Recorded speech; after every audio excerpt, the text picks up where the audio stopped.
And still in South Africa, the tourism sector is looking forward to a bumper festive season. Travel bookings to the popular Western Cape province have already surpassed the 1 million mark. Now, back in 2019, before the COVID pandemic, more than 10 million people visited South Africa. But the country has been struggling to get, of course, those tourists back. However, as Sumitra Naidu now reports, that might be about to change. The city of Cape Town remains a firm favourite amongst international visitors. The Western Cape province is set to break the record for holiday makers during the summer season, with over 1 million inbound bookings. Other regions across South Africa are also seeing a marked increase in local and international travel bookings for the festive season. With a lot of the work that we've been doing, bringing in a lot of trade into South Africa and doing a lot of familiarization trips where we bring trade in that comes from a different destination and showing them the different ports.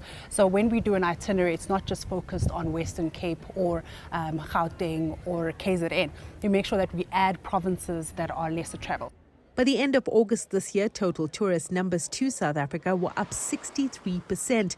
While the numbers are encouraging, it hasn't been an easy ride. South Africa's tourism was hard hit during the COVID pandemic. Tourism numbers are not where they were pre-COVID, but that's just how significant the impact of the virus was on the hospitality sector. However, industry players are expecting a bumper tourism season this year. There's been a steady recovery since travel restrictions were lifted. We saw an immediate uptake of domestic leisure business, particularly on the weekends. We were full 2 months in advance. As soon as we opened our bookings, we were already just filling up. And that just shows the pent-up demand that there was and the frustration that people had of being sort of locked up at home, that almost cabin fever type feeling. Local and regional travellers are still playing an important role in lifting tourism. Some hotel groups are moving ahead with plans for expansion, not only in South Africa, but across the continent, as cross-border travel is proving popular amongst international visitors travelling to Africa. South Africa is also a fairly cheap destination for those coming in with dollars and euros. All relied on local and domestic business.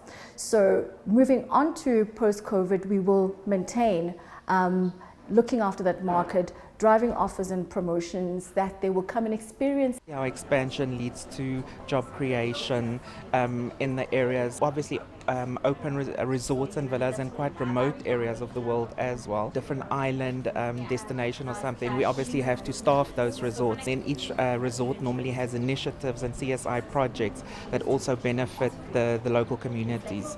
According to the World Travel and Tourism Council, South Africa's tourism sector is forecasted to grow at an average rate of 7.6% annually over the next decade.